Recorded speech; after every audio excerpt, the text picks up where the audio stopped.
the problem with New Year's resolutions is that they are too narrow and they are too downstream. We're not saying don't have specific goals.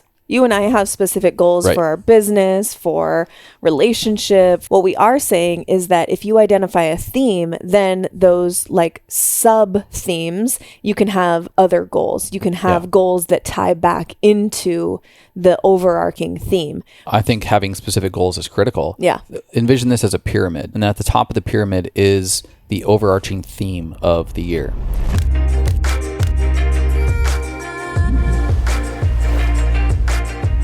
Welcome back to the Medicin podcast. My name is Megan, but I go by Mimi. Fun fact. Wow. Yeah, letting all the secrets out. My real name is actually Megan, not Mimi. So it feels weird. It feels a little weird when I say my name is Mimi. Is that weird for you? I haven't noticed that. It's weird for me. I'll be like, what Mimi said. I'm like, I've never called her Mimi in my life. But no, when we are alone, Chase actually does not call me Mimi. Fun fact, he calls me Megan. Or babe. Babe, yeah. Babe works. My queen, my love, my lover, beautiful. Yeah, all those things. Yeah, you're right. We are here. We're back under the red hat. And next to me is my love, my lover, my blue-eyed babe, Chase. What is going on, everybody? Got to let you know, this episode is brought to you by none other than Mushy Love Latte Cinnamon Swirl. I got it right here in my cup. Nice and hot with some steamed milk. It's absolutely delicious. And I'm having it in the afternoon because there is no caffeine in that baby. It is caffeine free. Still tastes absolutely delicious. It's got over a gram of medicinal mushrooms in it, 500 milligrams of chaga, 500 milligrams of tremella, both of which are super good for immunity, of course, as most mushrooms are, but also wildly effective for hydration, for skin health. Both of our skins, our epidermises are glowing and dewy. Many often ask, have you had work done? And we say, no, we just drink Mushy Love multiple times per day. Fun fact, I'm in story mode, I guess. When I was in dental hygiene school, I've told you this before, I actually did have a friend of mine, shout out to Chrissy. She came up to me and I could tell that she was like nervous to talk to me about something. And she was like, okay, don't get offended by this, but have you had plastic surgery? And I was like, on what? And she was like your face. Have you had... I was like, what are you talking about? I was like, no, what do you mean? She was like cheek implants or like chin implant. You do have beautiful cheekbones and an incredible jaw. Like your profile is just thank you. Incredible. Thank you, my love. But I was so like thrown off. Yeah. I was just like, and she was like, don't be mad. But some of the other girls and I were wondering if this, like, she like brought it to me. I was like, what if I would have said yes? Like, first of all, who cares? Right. And second of all, no, I did not get cheek implants. But it gave me a good laugh, and now it's a funny little story to tell. It's actually kind of rare. Like, we're in our 30s now, and we live in Southern California. And if you're a female and you're just very into your aesthetic and your appearance, it's quite rare not to have had any work done whatsoever. Yeah. And so, props to you, you beautiful, just creation of wonder that I get to witness, completely free of any sort of cosmetic. I don't have any issues with, with certain procedures, people who have platelet rich plasma in their face to support wrinkles and things of that nature. But, back to the point, if you're having Mushy Love every day and you're living a holistic lifestyle when it comes to the way you move your body, how much exposure you get of the sun, you get good sun rays in the morning and the evening, and you're not laying out there just baking in the middle of the day when the sun is a little bit more harmful on the skin. If you're staying hydrated, you're getting minerals, vitamins, nutrients, you're sleeping well, you're having lots of great sex. Critically important. Critical. You're going to be doing well. And Mushy Love is just a huge support to a healthy lifestyle. Yeah. And it tastes delicious. People are able to ritualize this thing and create it as a part of a healthy morning or healthy afternoon lifestyle ritual. And we've just had amazing feedback on the product, not only because it tastes good, but because you can feel it. And, anybody and everybody interested in getting their hands on some Mushy Love, you can go to either one of our websites. You can go to getmushylove.com. You can subscribe for $38, which you do the math on that. It's a month's supply, and you do the math on that, and you're paying like a little over $1 for a latte. Yeah. And then it's $48 one time, but you can always use the code Medicin, MEDICIN, for anybody who listens to our podcast. So they'll get 10% off. Yeah. And you can use the same code at themedicin.com, where we have our store that includes AHCC, Immune Intel AHCC, and Mushy Love. You can always use the code Medicin. If you're curious, check both of those out, because it is delicious. It's just a critical part of our healthy lifestyle, and I encourage everybody to give it a try. Yeah. And now we added a new SKU in our store, actually. So now we have a bundle where if you want to try both, or maybe you've been getting AHCC, but you want to try Mushy Love, we actually have a bundle that it saves you a few dollars by getting that bundle and getting one AHCC and one Mushy Love together. So you can check that out. And yeah, I mean, to your point, I have nothing against like doing everything that you can to not appear older than you are, right? But to the best of my ability, I want to do that as natural as possible, because like I just personally don't think that, although I don't have anything like against it completely, I've never done it for myself, like the fillers or Botox or injectables.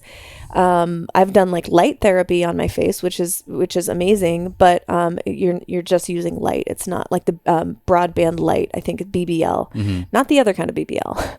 That's the Brazilian butt lift. Oh, right. Yeah. Okay. I didn't know. I thought it was like a porn term. Well, maybe. when I told people I was doing BBL, they were like, "Really? You're doing a BBL?" And I was like, "No, it's the broadband light that, on your face that just gets rid of like little spots here and there." And I'm all for doing things as natural as possible. I just don't think that the injectables and the fillers are necessarily going to age well for sure. Yeah. Like it might be fine, but like we also don't have a lot of like long-term data on how this behaves in the body long-term. If you're doing it once a month for the rest of your life, I don't know.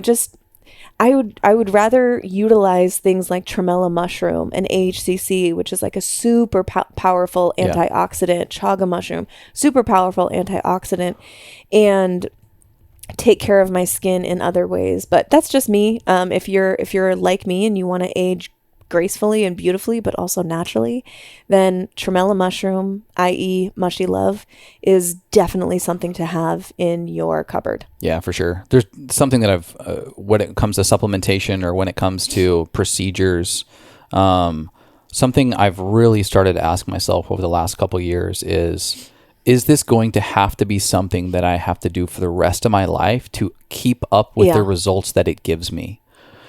Different from how I like to frame the questioning around what supplements I take or what maybe even workout protocols that I go through.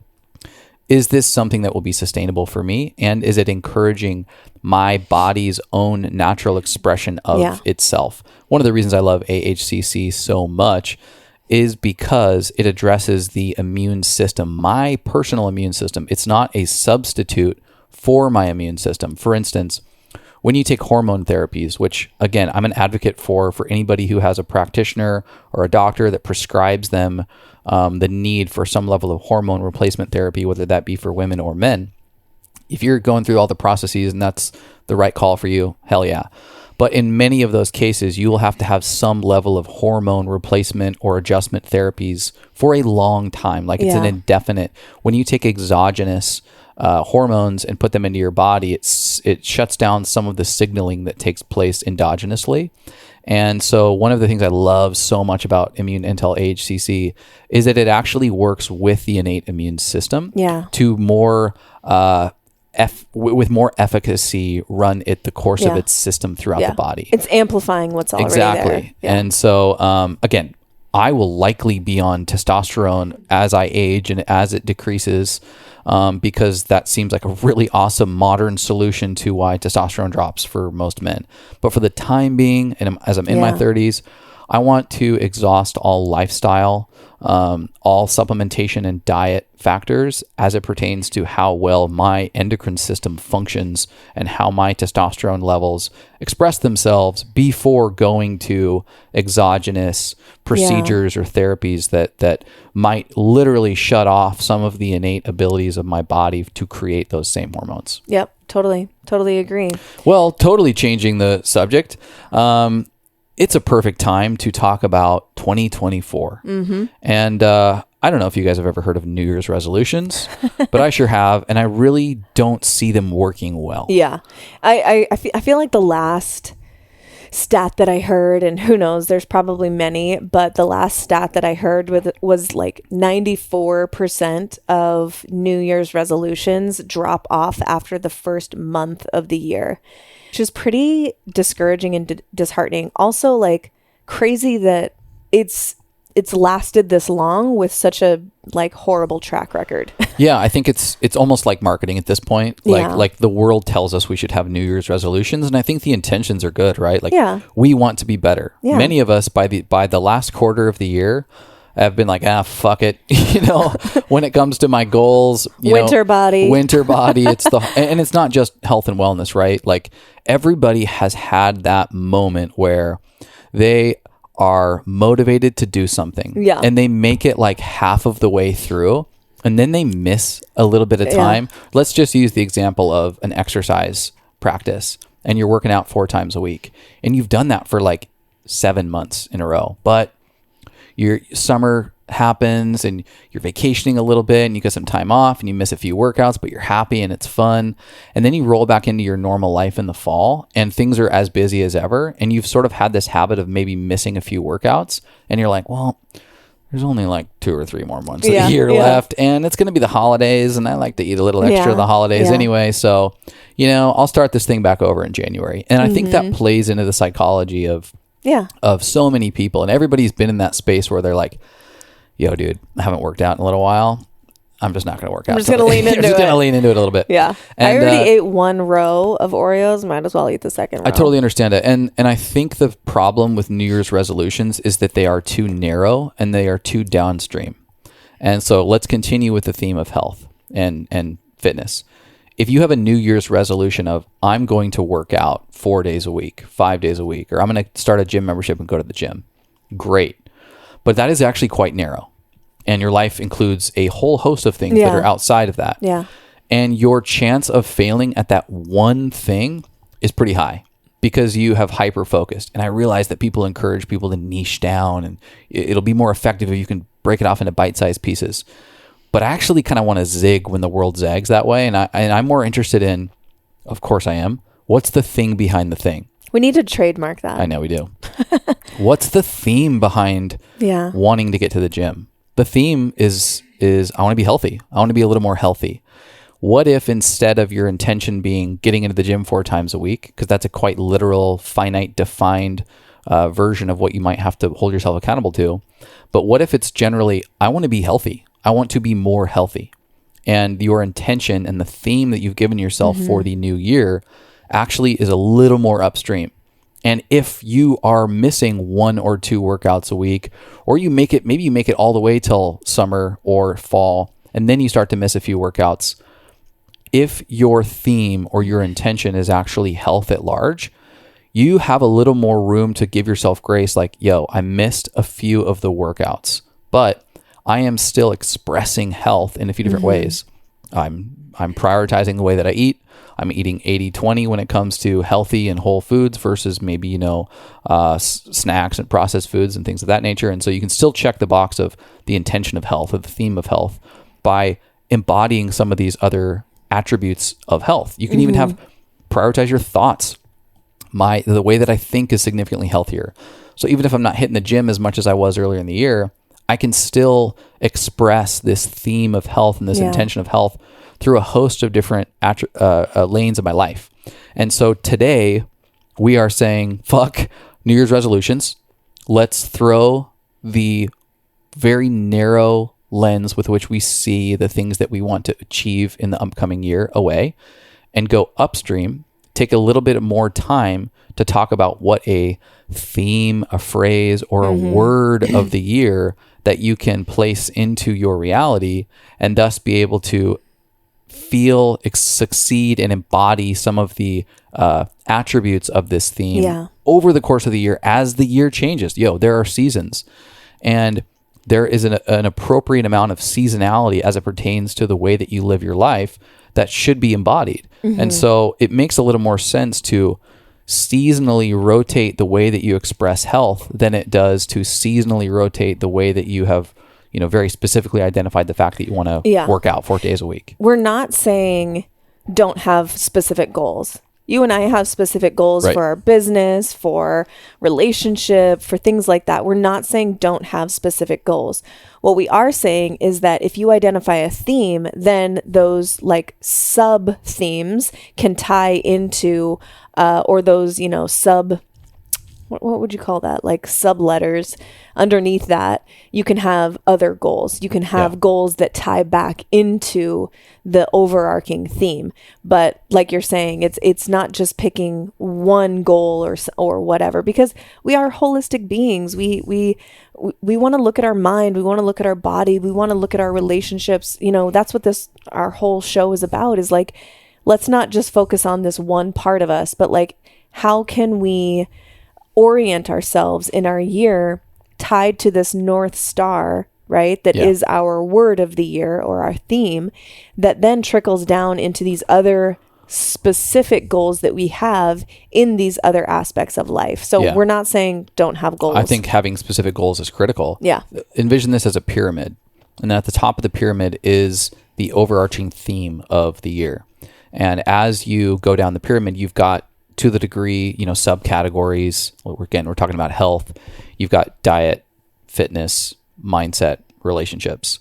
And then under each one of those buckets, you've got specific goals that you have as it pertains to how many times you'll exercise, what types of food you're going to be eating, what boundaries you're setting in your relationships.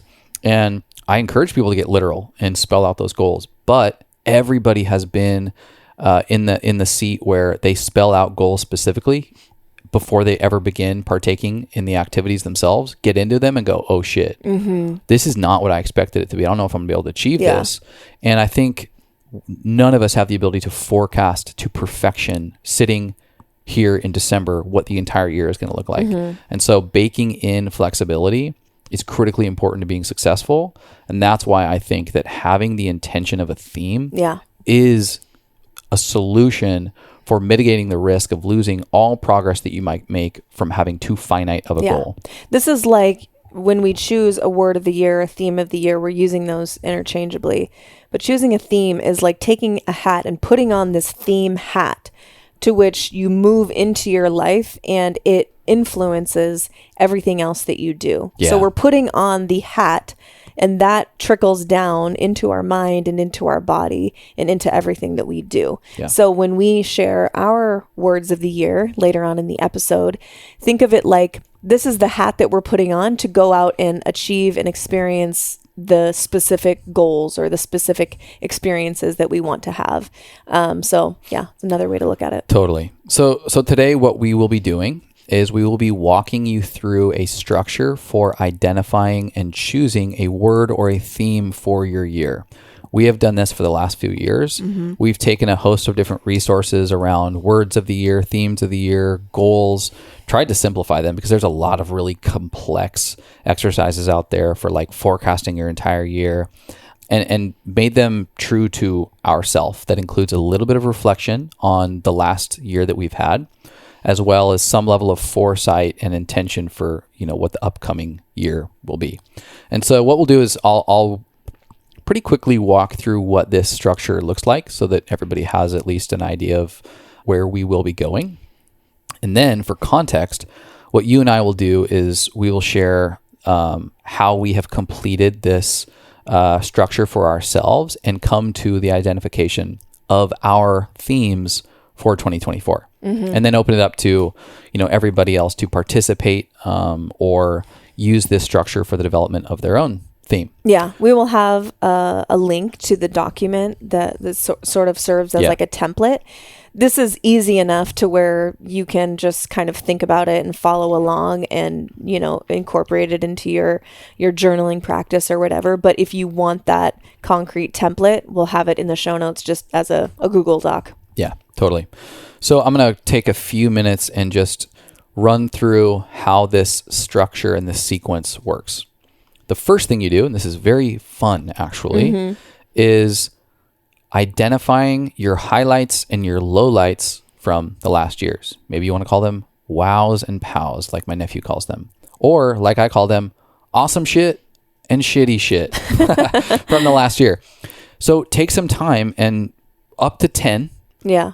But no less than at least like 7 of the top highlights of the year. And these can be moments. These can be thoughts. These can be vacations. It can be conversations that you had. There is literally no limit. Yeah. You can be as literal as you want. That time when I stepped outside and the sun was extra bright and it made me feel whatever, highlight. Or it can be like the trip that we took to Disneyland. Yeah. It can be like that. Ooh, that was the one I probably should have put in there. I That was put it super on fun. mine. Oh, okay. We'll be able to talk about it then. And then, so after you've got those listed, have fun with it. Get loose with it. Get back into the emotion of it. And even the shitty stuff, like really think back on what that felt like, because it's important to be able to like go through that emotional, experiential understanding of what it was like to be in that low spot. These are critical moments for growth. Yeah. And essentially what we're doing is, taking a look at the highs and the lows and learning from each. What do I want more of in my life? And if I can choose it, or if I can have influence in this area of like, what are some feelings or low moments that I can maybe avoid, and I can learn from these as lessons. Like we talk about that all the time, and like learning from the negative experiences and using them as catalysts to create more of what you do want in your life. Yep. The next exercise will be taking those highlights and those lowlights, and for each one, or after reviewing all of them, come up with at least, 5 to 7 what we call things behind the things. What is the theme? What's the major idea behind these moments that were the best and the worst from the year? So, using an example, it could be the trip that I went to see some of my best friends. And so maybe the thing behind the thing is connection, community, friendship, travel, novelty.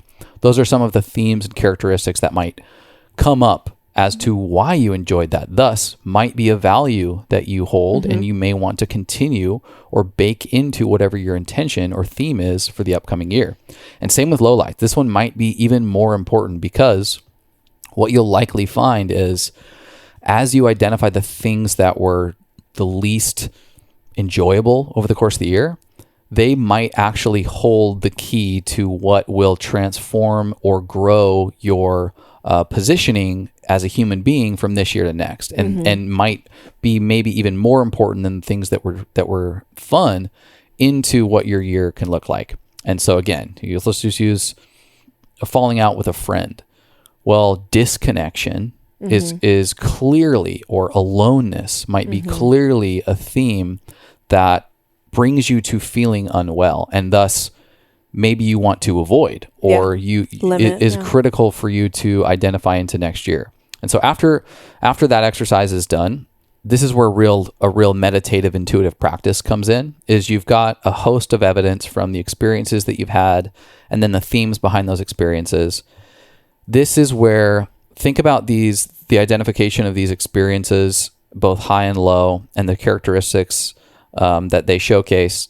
Look as if it is a map of your life and your well-being. And there will be certain territories on that map that you've been that you don't really feel like you need to go back to. Those can obviously be the bad ones, but those can be the good ones too. Like, last year randomly this happened and it was awesome, but I don't really foresee that being something that's part of my life forever. So I'm not really attached to this having to be a part of my year next year. And the other component would be what's missing. Okay, there's all these things here. What actually might be missing? What words, themes, phrases might encapsulate as many of these characteristics that I want to maintain and or improve upon that I can think of. Yeah. And so this is where you take a little bit of time to really think, like, okay, these are what's critical. And we'll show you with our examples, but this is what's really important to me. And I want you to identify at least 3 words.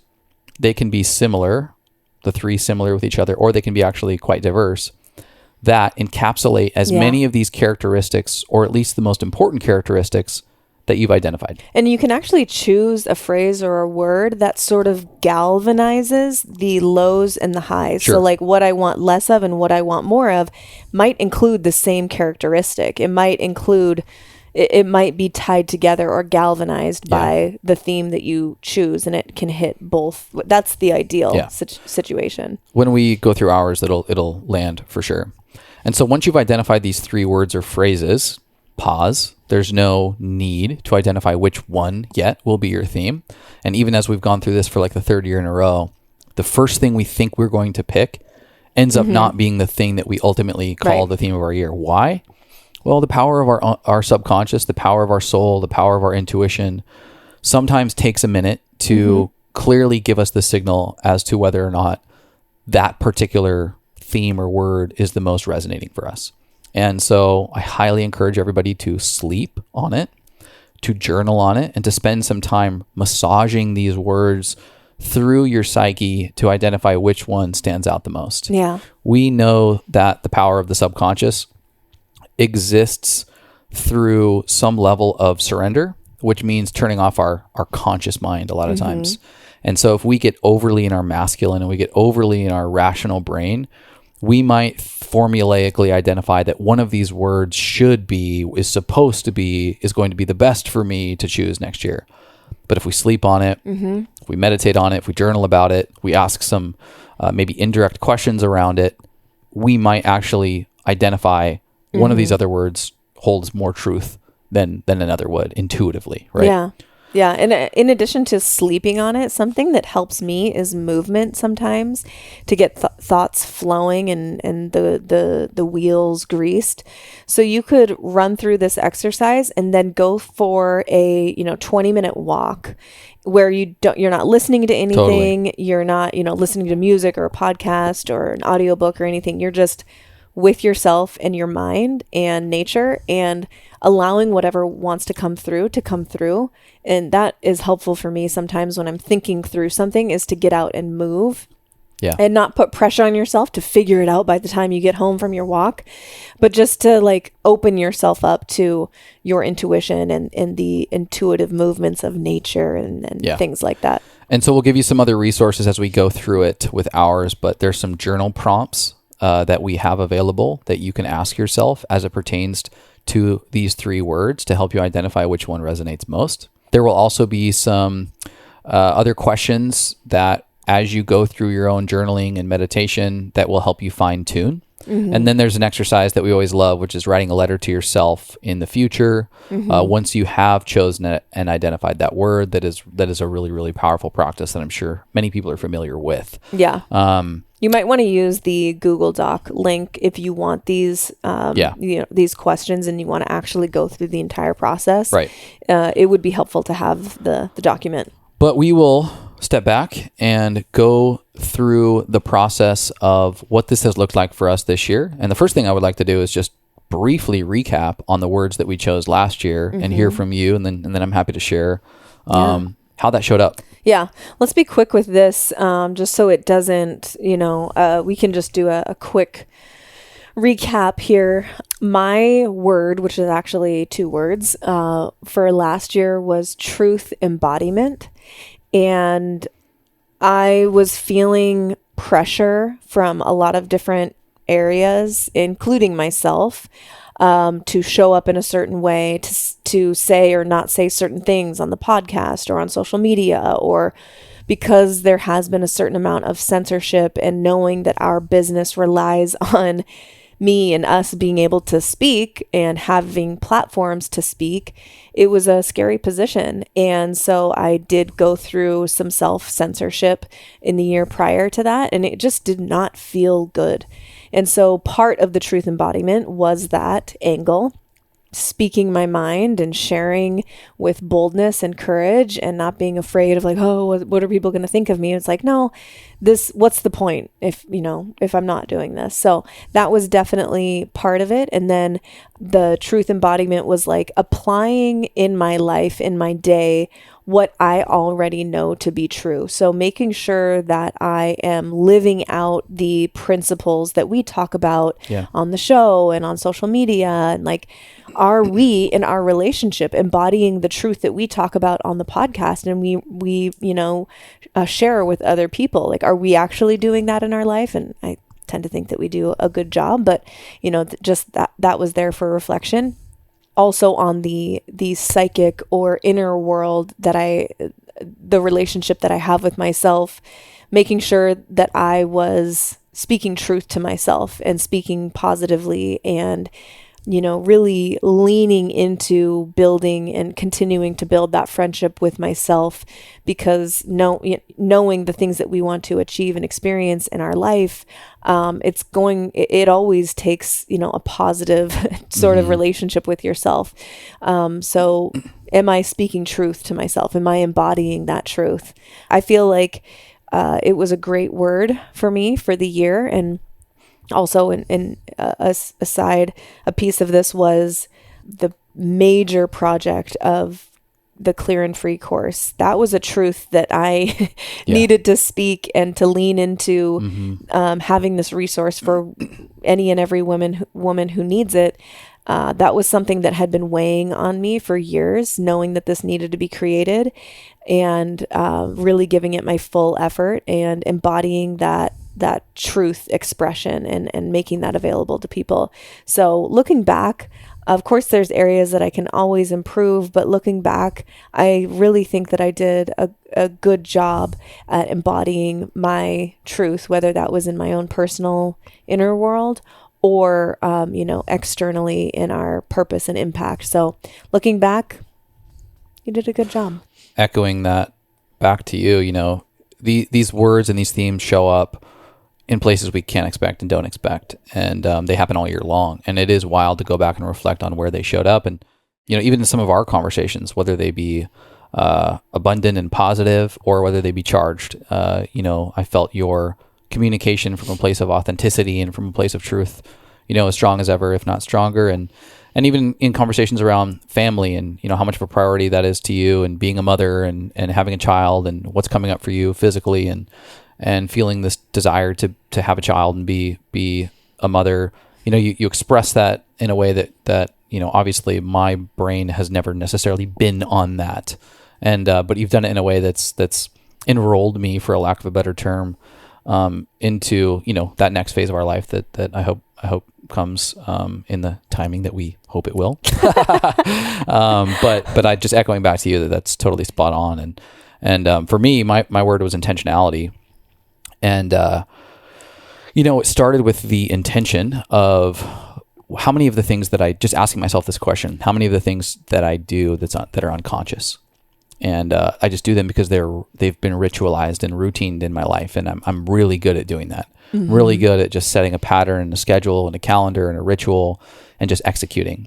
But I lose consciousness and I lose intentionality when I do that oftentimes. And so last year was a year of reevaluating what I'm doing, how I'm doing it, and ensuring that most of the things that I'm doing, I have had a pre-defined intention with which I will partake in those activities with. And that started out, relatively simple and changing even the way that I move my body. I really focused on and have focused on hypertrophy and growth and recovery.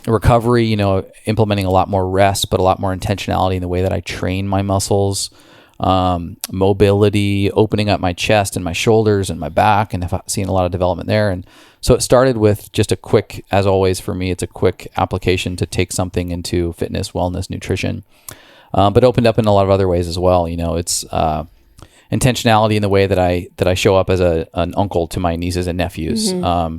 It showed up in my livelihood, my occupation. I had a transition with my work at Organifi last year that was, one of the most challenging things I've ever been through in my entire life, as well as, one of the most beautiful and rewarding. And I don't work full time at Organifi. I'm just sitting on the board and in the partnership group with, ensuring that the company's in a good spot. But I just got to the point where I was like, my intention is not to continue to do all of the things that I'm doing. And was and has been for years and years and years, burning the candle at both ends. And it was just my intention at this point, and while it was my intention in years prior to be a complete workhorse and completely dedicate everything that I have to this cause, it's not the case anymore at 33. And so my intention is to have impact, but at a different vertical. And that is where it's at. And although that was a difficult and beautiful transition all at the same time, that was one of those where I didn't necessarily see it coming, but all of a sudden intentionality began to be this huge theme as it pertained to my livelihood. And of course, a couple other things and a few other things, but just to emphasize the fact that this exercise is powerful and it's unpredictable in the sense that this little friend that you create before you start the year is at your side all year long and reminding you to use it through the lens with which you make decisions and see the world all year long, and say, hey man, remember your intention was intentionality, or your theme was intentionality. And before you make this big decision, or while you're feeling this level of distress, keep this in mind, because your subconscious chose this, months ago. Yeah, no, I think that's a great reflection on your part. And I will reflect back to you that I absolutely agree. I have seen, you were already, in my opinion, one of the most intentional people that I know of. And it's one of the things that you're great at, systematizing and routine, and how seriously you take certain things. And you just have so many strengths that way. And then reevaluating your intentions is not easy. Yeah. And I just want to reflect back to you that I've seen that and picked up on it. And I even, speak to it when I think of it, when I see like, oh my gosh, yeah, you're doing a great job, like listening to your body and taking the time to recover and rest when you know that you need it, and which has been a hard thing for you, but that's just one example. But, I think that was a great reflection on your part. Thanks. Hey guys, wanted to let you know we are in the middle, as this episode releases, we are in the middle of our December wellness giveaway. I know you're burnt out from all of the buy this deals, Black Friday, Cyber Monday, starts in freaking Halloween. It's nuts. I know. And so we're just like, fuck it. People need free shit. Yeah. People need free products. Yeah. So for months we've been talking to our favorite brands, a lot of the companies that partner with us on the show, and we've got 12 different giveaway. Not even just products, because some of these are full bundles. But we've basically got over $1,000 worth of free health related products that we'll be giving away over the course of 12 days in December. So when you're hearing this, we'll be in the middle of it. It'll start December 8th and it'll run through December 19th, I believe. I think that's 12 days. December 8th is our first giveaway. And all you have to do is be a part of our mailing list, our newsletter list, email list. We usually drop the Medicin drop once a week, but in this case, you will just need to enter. It's your name, your email, your social media handle, your Instagram handle, and we will be drawing one new person for 12 days in a row to get 12 of these products. Yeah. So if you are already on our Medicin Drop newsletter list, you don't need to do anything other than enter when you get that email. So the email will have been from December 7th. So you can, if you missed it for some reason, you can search your inbox and go to December 7th and that email, and there will be a form, a link where you put your information in. And then from that, we will be choosing 12 winners. So the sooner that you put your name in, the better your odds will be at winning, because as we go through the 12 days, more people will be joining, and then your odds obviously decrease. But 12 winners, your odds are still pretty good no matter how many people join. Yeah, so totally. Check it out. And this is a part of the business that is really fun for us, is like joining and teaming up with these brands and products that we love that have changed our life, and getting to gift them to people is really, really rewarding. Yeah. Check the show notes for a link. It'll also be all over our social media, so you can easily go to either one of our Instagram accounts. Awesome. So let's get into what our highlights, lowlights, what our awesome shit and what our shitty shit from the last year has looked like. Want to take me through some of your highlights first? Yeah. I'll just quickly run through them and not go super deep into any, but and some of these are bucketed, so it's like multiple things that were kind of the same theme. So, and these are in no particular order. Paul Chek workshops, as always, have been a huge highlight for us this year. Getting to sponsor one of our listeners, in sponsoring them at one of the Paul Chek workshops was really, really fun. And then just the time that we've spent with Paul, just as friends, is really, really meaningful. And he has impacted our lives on such a deep level and in so many across the world. But getting to the point where we can actually call Paul Chek friend is like, that's been a major highlight. I would say shout out to Aaron Abke and Selena Abke. Their wedding in Austin was just, I have that on my list as well. It was such a blast. And then they came and visited us at Priest Lake. They came for a week, and that was also just so much fun. And then we went recently in the last couple months to visit our friends Mark and Leanna.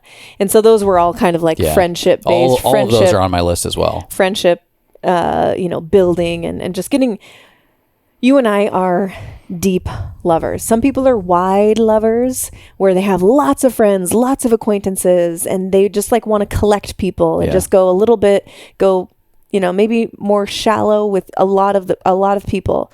You and I, which I love that you're the same way. Like, I'm fine having like 3 or 5 like really good friends that we go super deep with. And these are all friends that we've done that with. I would say another highlight is big piece of my year was the Clear and Free course creation and launch. It honestly felt like I wrote a book, was how other people have explained, their experience writing a book. That's what it felt like for me. It was just always on the front of my mind, always a priority in my workday. And it was a big accomplishment. I think because courses, there's so many courses out there, it can get lost on people who maybe haven't done it. And it was a really big project for me to tackle alongside Dr. Nathan Riley, and I feel very proud of it. Disneyland, Priest Lake time, Phoenix trip that we had with your parents recently, the Oregon trip, hanging out with your family and your little nieces and nephews. A highlight was your transition, your work transition, kind of realigning. I hate to say transition in the modern day. I know, but it really was a transition because it's not like you completely quit. You're still doing things for Organifi, but it was a big realignment.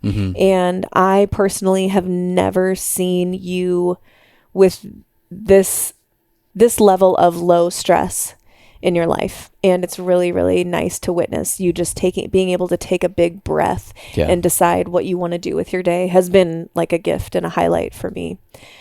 Being my sister's doula, which just happened recently, was a huge highlight. We've had some new business opportunities in the last year, which has been great.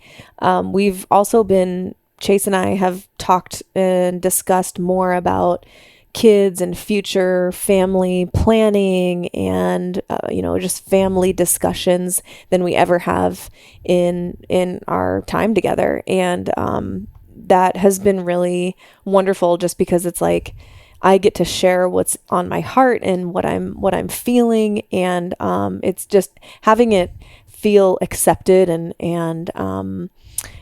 seen and heard by you. It has been really, really nice. And it's also fun to think about too. It's scary, but it's also fun to think about. And I would say a highlight is the last one that I have is just deepening my relationship to myself and learning more about myself on a regular basis. Yeah. So those were some of my highlights. What about you? Oh, those are awesome. I mean, so many similar ones. Trips to see friends, friend trips. Going out to Austin, obviously, wedding. with Aaron and Selena, and then up to Monterey with Mark and Leanna. Just so much fun, and I'm just so freaking grateful to have tribe. You know, that word is thrown out a lot for surface level relationships, and that is not the case here. Yeah. And for context too, just so people don't feel like we're talking about some like inside thing with, you know, these friends of ours. You should, if you're listening and you like our conversations, you should absolutely check out Aaron Abke. He has a podcast and an amazing YouTube channel. He's also been on the show 5 times, something like that, 4 or 5 times. And then Mark and Leanna are both amazing YouTubers as well. Mark runs the YouTube channel called After School, and we have them on our story all the time. And then Leanna, her account is called the Goddess Gem, or Gem Goddess. Gem Goddess. The Goddess Gem is her Instagram handle. But definitely check out those people if you like our conversations. But these are the types of friendships that feel really fulfilling and rewarding because we are able to go deep with them. Something so underrated about life itself is just being able to be yourself in front of others and be seen and acknowledged. It's just nourishing and fulfilling. And that's what we definitely have with those folks. Yeah, we don't have to like hide anything about our life or lifestyle with those friends. And that's not the environment we grew up in. And Christianity was just, you're always trying to put your best foot forward always because you want others to think you're the good fucking Christians or whatever. It drives me nuts. Same with you. The relationship with Paul Check and his family, they've become just dear friends. And the whole family, from the kids all the way up to Angie and Penny, and the weekend that we had with them where we just spent a dedicated weekend working on ourselves and going through some specific processes with Paul was a blast and a bucket list for me. Having my entire family outside of my brother-in-law, which we missed dearly, at our lake home for about a week was overwhelming because there's so many freaking kids, but also awesome. And I look back on it and like just some dry heave laughing moments that were incredible.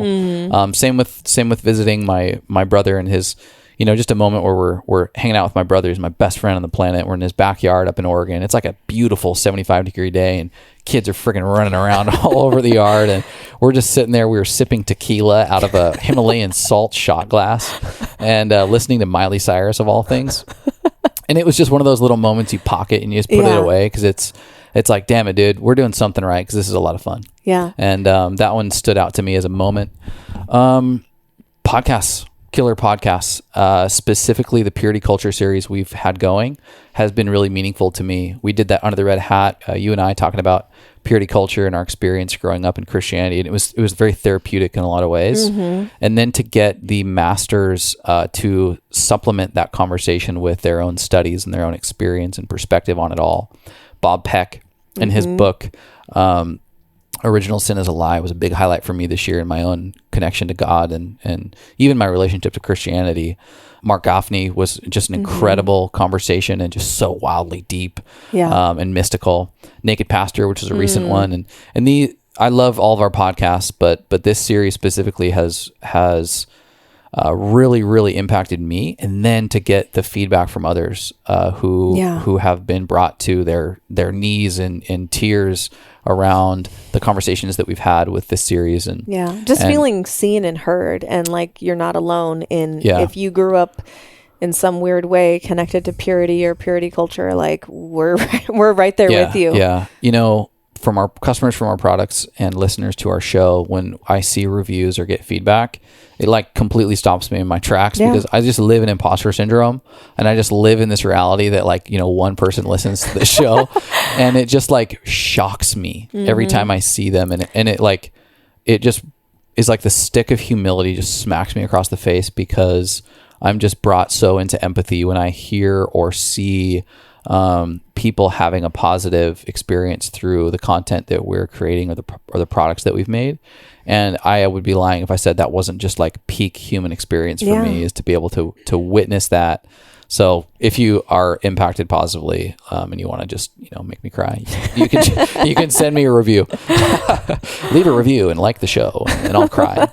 A couple other things, like I've slept the most I ever have in my entire adult life this year. And there's a couple things that have changed and I've gone into them on other shows, but really stupid stuff like I was able to hypertrophy my shoulders and my chest more this year. Like it's important to me. I've had a mobility practice for so long, and for whatever reason this year just like shifted into the right spot, and I've been able to hypertrophy my upper chest and my rear delts, which I'm not like this huge jacked person, but was really important to me because I genetically have a posture that's a little more rounded shoulder, and so these have just been trouble areas forever. So I definitely have loved that. The Organifi transition is one it's a low light too, because it was an ego death for me in a lot of ways, to give up the workhorse identity that I've had for so long and move into this advisor role, and this role that's much more zoomed out, with all continued intention of my freaking heart and souls is in that company. It's I am a part of this company. It's a part of me. I love it. You know, the people are literally like my siblings. And so, you know, energetically, there's no difference. I'm fucking balls out on this thing called Organifi. But it's been nice to have a few less hours a week. So I think that kind of sums up a lot of my highlights this year. You want to go through our lowlights? Yeah, we'll go through the lowlights. Which my lowlights list is much shorter than my highlights, which is a good thing. Well, I'm a pretty pragmatic guy, so I can list a lot of things that need work or felt discomforting. I'm happy to go first. Go for it. All right.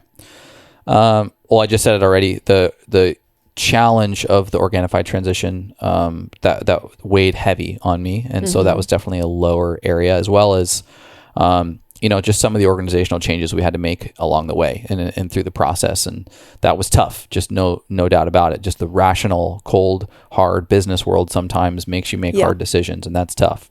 We had a really rainy winter in Southern California, and I found myself reminded of how depressed I can get when there's no sunshine for months. And that was weird and tough. Although it was way, way less frequent, I still have sequences and seasons of my life where I don't sleep, and I have some level of insomnia, and it starts to impact everything. It impacts my mood, it impacts my sex drive, it impacts my ability to build muscle. And so those moments are always lowlights for me. They're depressing. Economic, social, and political crises in the world. It is daunting. It is upsetting. I feel like I don't understand my neighbor. You know, figuratively, I'm saying that. We're all humans. And I genuinely say that consciously. I look as if we are all in this together, and it breaks my freaking heart when I see such hostility in the world. Yeah. And I've never been a conservative. Like, I've never been a Republican.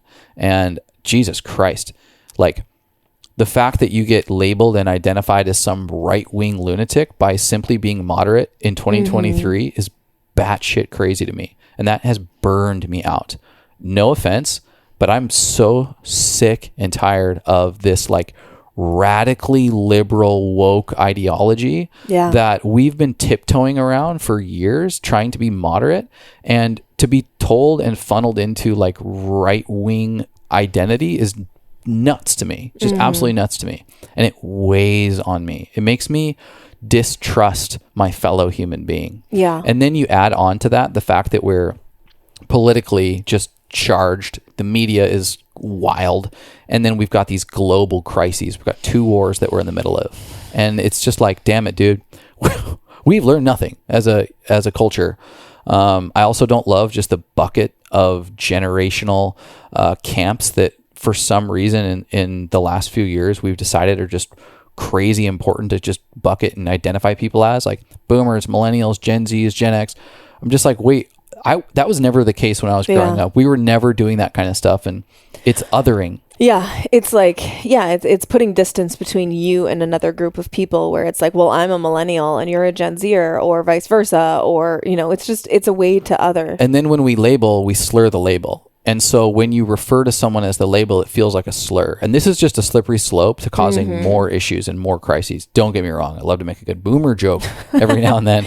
Or I love a good nostalgic millennial joke since we're of that generation. But I don't think it's healthy. And we're continuing to go down this path. I'm also just wildly burnt out on social media and really burnt out on the spiritual community, that the surface level spiritual community. Instagram, TikTok is a cesspool of fuckboys and thirst traps, and it drives me nuts. And this will get into some of the how I want to galvanize and catalyze this for next year. But damn it, dude, it like really gives me this frustrating feeling around I'm trying to be a content creator and do this in a really authentic way and like make myself better and do the best that I can to expose the true intentions of my heart to the world. But it is a clickbait world, and I feel somewhat stifled and beat down at times because if we don't have clickbait in our content, if we don't make sure that we're talking about all of the things that are trending, we get just to the bottom of the social media, Instagram, YouTube, TikTok pile because we're not like inflammatory enough in the things that we talk about. And that can be defeating. Yeah, for sure. That was definitely on my list. It gives me this sort of like paralysis on wanting to make content. And I'm still trying to navigate like, how do I have a social media presence? And it's a necessity as a content creating business to have a social media presence. But I also get such ickiness when I find myself in that world of wanting to make content because I'm swimming in a pool that's filled with poop and pee. Yeah. There's a couple other things in here that are low lights. I spent a lot of time alone this year as you were creating the course, and I was as supportive as I could be. But I also found myself in isolation at times, which I thrive in. I really do. I'm a loner deep down. But I also found, we just had to say no to certain things over the last few months while you've been creating this course. And sometimes that's not the funnest thing in the world. So there were some aspects of the last few months where it felt, I felt like I like to do things and I like novelty and change. And it did require a lot of consistent, isolated time for you to work. And, sometimes I did find myself like, what is my purpose? How do I find my sweet spot? So that alone time I'm grateful for because it allowed me a lot of contemplation on what am I uniquely good at? I'm good at a lot of things. Like I'm tend to be pretty good at whatever I just sink my teeth into, but I'm getting to this point in my life where I'm wondering what is an actual strength and what has just been something that I just through sheer grit have gotten myself to a place of competency. And this will trickle into my word of the year, but just really sitting in this space, especially having had a little more isolation and alone time the last few months, like, what am I good at? Like, what am I actually good at that lights me up that I enjoy? Yeah. So I'll leave it at that and then hand the baton off to you to hear some of your shitty shit. Some of ours overlap, but this was last year too. Just ongoing issues and foot pain. It's been like 4 years now where I just have these like flare-ups in both of my feet, sometimes one, sometimes the other, sometimes both, where, it's like hard for me to walk sometimes. Like in the last week, I had one of those moments, and then I'll go a month without feeling it at all. And so it's really hard. It's been hard to pinpoint what it's coming from. I think I have some idea of like what aggravates it, what makes it worse, but I don't know what it's rooted in. And that is really frustrating. It's a really, really frustrating place, but I'm not giving up, of course. It's just, that has definitely been a low. You touched on this one, being content creators and podcasters. Obviously the podcasting world is pretty saturated. But I think that can also be a story that we tell ourselves because, there might be a lot of podcasts out there, but how many of them are, uploading and creating regularly and, every week on the dot kind of. There might be a lot of podcasts, but like, how can we differentiate ourselves? And that obviously that will tie into our word of the year, but that has been a low, being a podcaster, content creator, and again, feeling like we have to step outside of our values that we've established. Like, we enjoy long form conversation. We want to go deep with people. We want to see both sides of an argument. You and I are not going to sit there and, blame people and be really inflammatory on purpose just to get a rise out of someone, just to make sure that our reel goes viral. And even, picking out titles and things like that. It sometimes feels like we are forced to go outside of our value system in order to get clicks. And I just don't love that. I try to limit it as much as possible, but damn it, it's hard. You got to play the game. You got to play the game. And so we try to find somewhere in the middle, but that's definitely been a low. I've had some family hardships this year. Obviously I won't get into details, but situations with my sisters and their families, and then I put down your dad as well. He's had some health issues in the last year, and I think about it and I don't like it. I would say, even though the course was a highlight, creating that and launching that was a highlight for me, the lack of quality time that I got with you because of my energy was put elsewhere was probably more of a low, because I just love you and you're my best friend, and I want to hang out with you and I want to play and laugh and do all the things. So that was a little bit of a low. And then feeling like, just being tied to my phone and DMs and Instagram all the time, that we can't succeed as a business unless I'm tied to my phone, is really tiring. Yeah. But it's also what I've chosen. I've chosen not to be a dental hygienist practicing clinically and getting a living that way. I've chosen to do what we're doing. So it's a choice for me. So I don't get to complain too long about it. I can stop anytime I want, of course. But I think anyone who is a content creator or has any sort of platform will understand that there is this extra pressure just always to be tied to your phone, and you just can always justify it by, well, I'm working. Well, you're also scrolling and you're also distracting yourself and also, all these other things. So that's a little bit of a low. And then the last one that I have is the sort of just the economic reality that we sit in, where we do just fine. We make a great living for ourselves, and we are very, very fortunate and blessed, and we work hard for that blessing, of course. And we still are not in a position where we could expand and like get a house if we wanted to. And we're doing fine. We're doing well. And still that's not a reality. Like, we have a beautiful condo on beautiful San Diego and Coronado, but if, talking about expanding our family and having a child, like, it changes things. And so it would be nice if we had that option to live where we want to live. I realize that we could go buy a house, in some other town, but like, I want to live here. Yeah. It's the economic landscape currently it's a financially immature decision to be wheeling and dealing with interest rates the way that they are, with the discrepancy between home prices and median home value and cost of living, and it's just an interesting time economically, and it's not one that allows you we're in our prime, right? And typically when you're in your prime, you have some level of risk tolerance that's a little more allowable for making decisions of agility and flexibility than they will be, for instance, in your older years. And that's kind of the vitality of your 30s and 40s.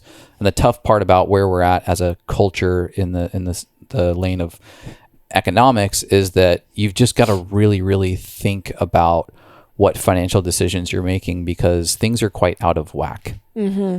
Yeah. So just feeling that lack of freedom to do what we want to do in our life. Sure. Those are my lows.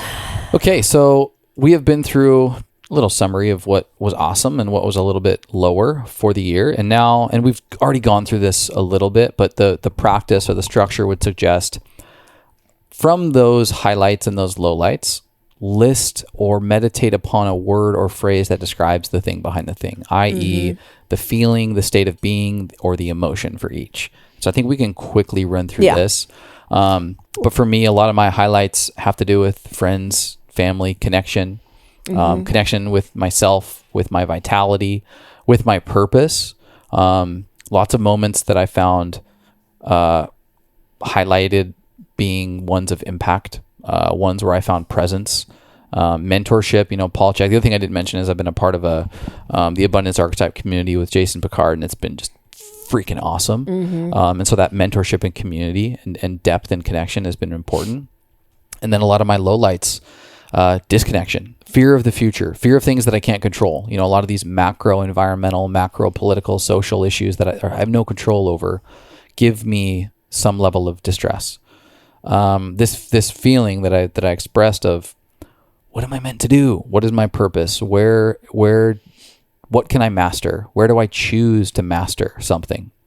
A fear of not being successful, the fear, a lot of the frustration that I have around social media and the algorithms and the clickbait is that I'm just afraid of not succeeding. And I want to make sure that our content creation platform business is succeeding.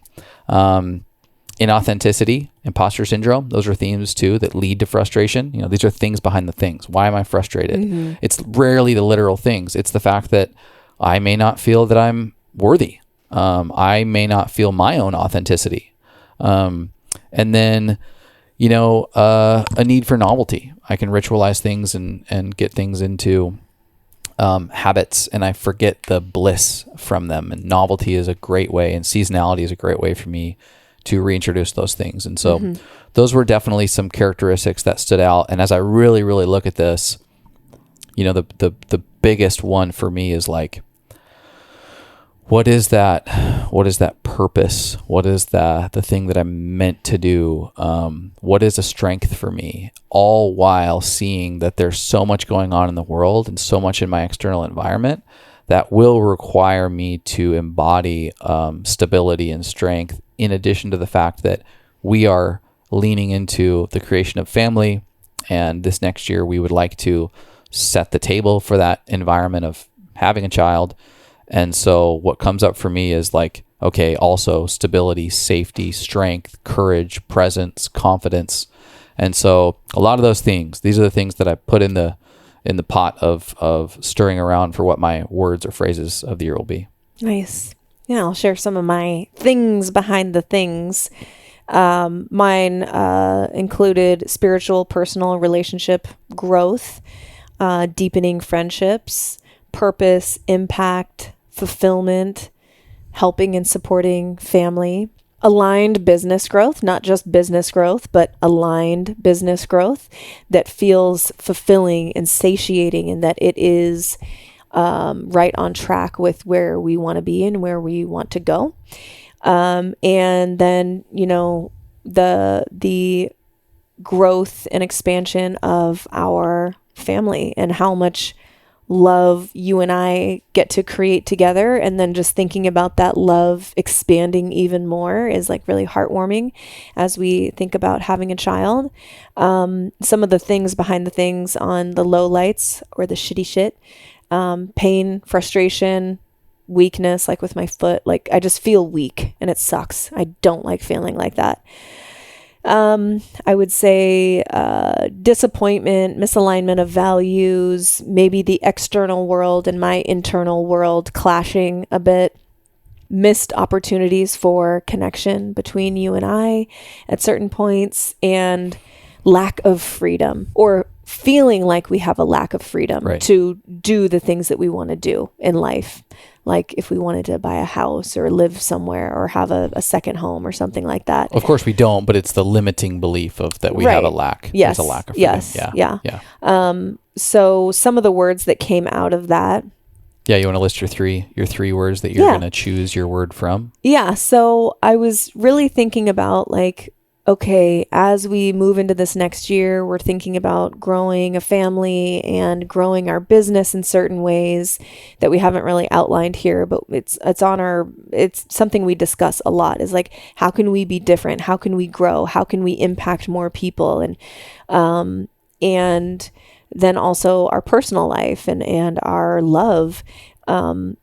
How can I structure my day such that I am experiencing freedom in the long term? So what I chose there was structured freedom.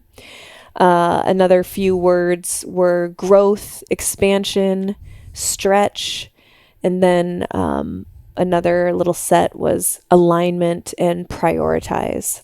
So those were kind of the words that I was throwing in the cauldron of word of the year. So say them again. theme. Say the 3 words or phrases. Structured freedom, growth, expansion, stretch, alignment, prioritize. Great. Love that. Yeah. So my 3 words that I will be choosing from for my theme of the year, after going through all of the things behind the things of my highlights and lowlights, the first word that came to me was mastery. Where can I find mastery in the things that I'm doing? The next is purpose, kind of similar to mastery, but maybe more along the lines of like my innate purpose and where do I find purpose. And then the third word that came to me was strength. And that is a strength, as in what is an innate strength that I have? Where can I develop a skill into a strength? How can I have strength? How can I show up as strength? And so those are the 3 that I identified as the pool with which I will choose my theme of the year from. And so at this point, if you're following along, you've gone through your highlights, lowlights, characteristics behind those highlights, lowlights, and identified 3 words that could potentially be your theme of the year. At this point, this is where I would say, like, just slow down and take a little time to reflect on these 3 words. Massage these 3 words through your mind a little bit. And if you have the doc, you'll see a couple suggested exercises to go through before you choose these. I'll quickly read through them before we let these guys know what exactly we chose for our words of the year. But one thing I would suggest is taking out a journal and writing down a few of these questions. You don't have to write the answers to these questions, just meditate upon them as you consider these 3 words. How will I integrate this word into my life on a daily or weekly basis? When I embody this word, how will it make me feel about myself? How will the people that I love feel when the word is clearly evident in my life? What will happen to my career, occupation, or purpose when my word has become the theme of my life? I love this practice before you sleep because you don't have to answer the question, but you can just sleep on it with those in your subconscious. And this is the work, the quote unquote work behind like real manifestation. Right. I get frustrated with manifestation coaches that are just like, just release it into the universe, into the ether, and, whatever, some sort of magic is going to happen. I've never really experienced that in my life. Maybe some people have, maybe that's a possibility, but where I see better results is getting really clear on what you want to experience, and then also getting really clear on how you will feel, not only when you experience it, but as you're on the path of getting to that experience. Yeah, for sure. And so these questions really tie into that. You're connecting with that version of yourself, not only in your own world, but also how is this going to affect my relationships? How is this going to affect my business? How is this going to affect my spiritual growth and things like that? So you're really going into deeper layers of this theme and the manifestation. And this is the meat. This is the work behind manifestation, how you get to that point that you've decided is where you want to be. Totally. It can be tough when you have these 3 and you're circling, these 3 words through your psyche, and you're kind of answering the questions that I just laid out.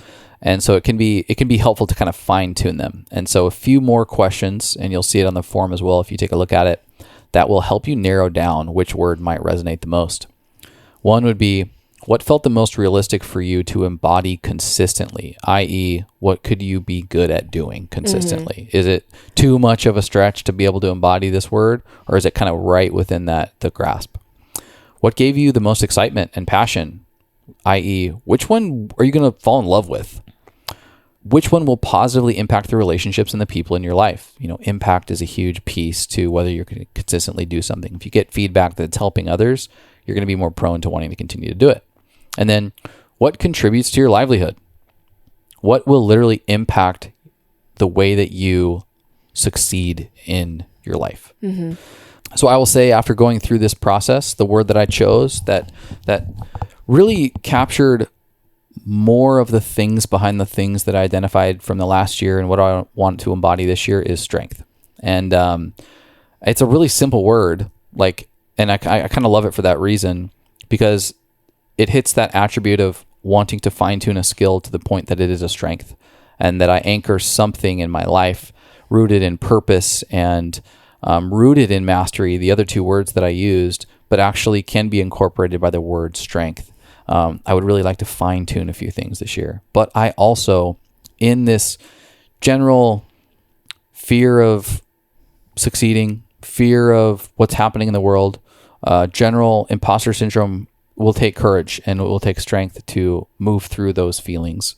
And so I like this word strength for that reason as well. And then, of course, I love my physical wellness and mental wellness, and strength will be important as I continue to lean down having fitness goals and wellness goals, as well as, my mental and emotional health, to be strong and be that stable masculine figure of what a family will look like. So I really love that word for me, and that is what I am selecting as my theme of the year. I love that. Strength. I love that for you. And you're already so strong in Jacked. my eyes.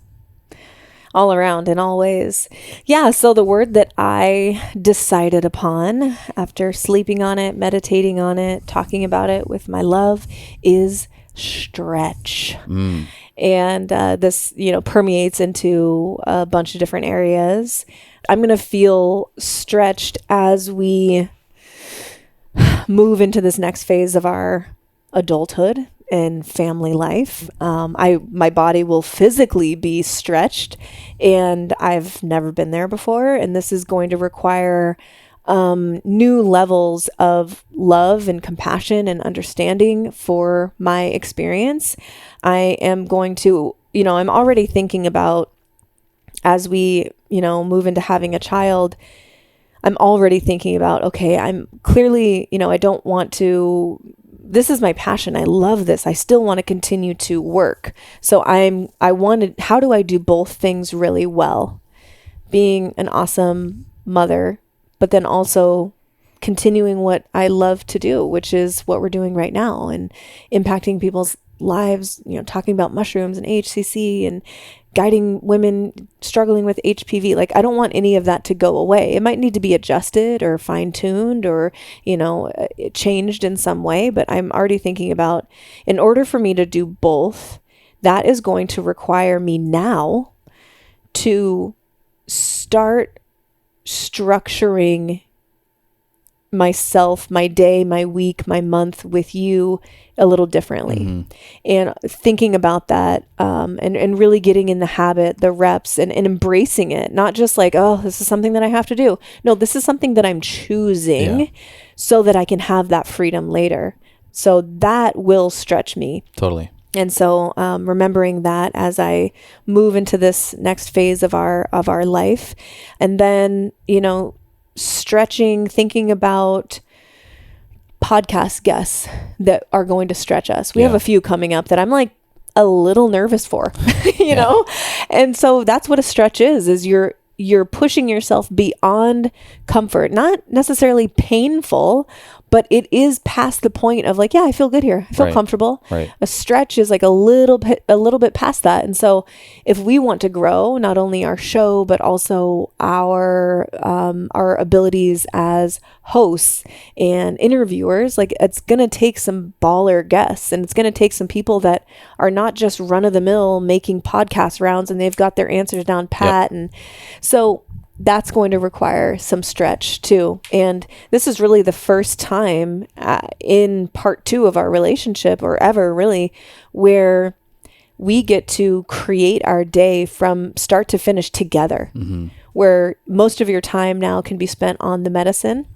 And for me, moving out of the Clear and Free launch and having more space in my day, we get to sit down, and I'm so excited for this. We have our annual planning meeting coming up in just a couple weeks, where we get to sit down and be like, okay, what do we want our day to look like individually and together? And what do we want to create together? Speaking to strength, that is one of our strengths, is that we have each other and that we get to create together, which is unique. And I am just so ready to stretch and be strong and lean into that this year. Me too. Yeah, I think the words play just beautifully together. And everybody out there going through this exercise, and even if you don't go through this, but there's a word clearly that comes up, or there's a phrase that comes up for you, lean into that and make it concrete, because it will turn the perspective of things that happen to you in your life completely upside down, where you are reminded that you asked for them. And so when challenges come up, you'll go, of course I asked for this, because now I get to showcase strength, or now I get to work on strength, or my ability to stretch. Or when things go your way, you go, man, damn it, I'm so grateful. My intention was strength, because I just powered through that. I wasn't even thinking about it, but because I set the intention for strength, that's what got me through this. And that's what has ended up being one of the most fruitful things for my year, you know? And so I encourage everybody to do this. If you want to really put icing on the cake, this is a practice that I love, but, you know, write a letter to yourself with as much detail as you would like for, you know, December 31st of 2024. And outline all of the ways that you embodied your theme of the year, your word of the year. What's going on for you that's like lighting you up? And get as specific as you like. You know, accompanying this would be, how are you going to do this? This is sort of where you get into the specific goals. You know, let's say it is strength, and I say, hey, you know, I embodied strength this year by pushing myself in the gym, and I worked out and tried on this new exercise protocol, but it was also the mental strength of having dedicated myself to a meditation practice or a breathwork practice, which are outside of my comfort zone multiple times per week for a year. And by doing that, I was able to access levels of my intuition that I was never able to before, such that I was able to apply intuitive nudges into the lanes of my business that were really, really exemplary of my ability to talk and to narrate. And I've found my strength being narration skills. And so I'm leaning to that even further. And I'm public speaking. You know, that's what I mean by like specificity. Yeah. And back to your point earlier, don't neglect the specificity, don't neglect the goal setting. But I think by going through this upstream exercising of identifying the theme, it will help you articulate and make landscape of the ways that you want to achieve or embody those themes throughout the year. Yeah, absolutely. I hope this was helpful for you guys. A little spin on New Year's resolutions. It's something that we've been doing for a couple years now. I think this is our third year doing it, right? And I was doing this prior with different formats, and then was like, there's a better way to do this. Yeah. And it's just been great. And it not only, I mean, if you can do it with your partner, your spouse, if you're single, whatever, that's totally fine too. But if you can do it with your partner, that it creates, man, so much great dialogue, so much reflection, and also just awareness of where your spouse or partner is at moving into the next year in relation to you, I think is, you know, it's never not helpful in the frame of relationship. So check the show notes for the link to that document that gives you the template of, if you want the exact questions and everything like that, if you want the prompts, check that out. And as we say goodbye here, my love, I got to know from you, what is your medicine today? Oh, my medicine today? Well, my medicine today has been a little bit of medicine that I've been taking for the last few days, and that is corny Christmas movies. Baby, I'm obsessed. I don't care. In fact, the worse the quality, the better off for me. It's got to be bad good. Bad good. The only good that needs to happen is you got to hit some level of storytelling that pertains to the magic of Christmas. Got to be a small town. You got to have smoking hot people who are the actors and actresses. They've got to be hot. And they need to be bad at acting. They need to suck. They need to be so corny. Not horrible, but like on a level 6. And there needs to be an aspect of like true love. Because I love true love showcased. I love a nice juicy kiss at the end of the movie. So that's a little medicine. We've got a couple that we've started that we really like, but we usually fall asleep before the end of the night that we need to finish. We've started quite a few. I love this Christmas season. It's we lean into the Christmassy Christmas stuff and corny, terrible Hallmark, Lifetime, Netflix Christmas movies. Like, let's go. I'm here. Yep.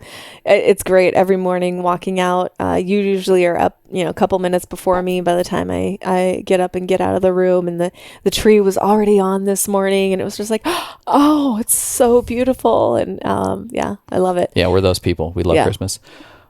What for you is medicine? My medicine today It was a great morning up on the roof, getting that morning sunlight, that morning sunshine into our eyeballs, and it's just fun. We get about 20 minutes up on the roof to get some morning sunlight with each other, and we bring a steaming cup of something, usually mushy love for me. Yeah. And it's just great. We talk, we laugh, we show each other weird stuff on, memes and Instagram and stuff, and play Christmas music, Michael Bublé Christmas album, or Dolly and Kenny. And it's just fun. And it's great for the body and circadian rhythm. No doubt. If you're still listening, Once Upon a Christmas, Dolly Parton, Kenny Rogers, best Christmas album all time. Check it out on Spotify. It's you won't regret it. Yep, absolutely. Thank you guys for hanging out with us today. Check the show notes for the links, and we will talk to you next time. Go spread some light. Okay, bye. Thank you so much for listening. If you enjoyed that, check out right over here for some more fun clips. Oh, and you're going to want to subscribe. Bye.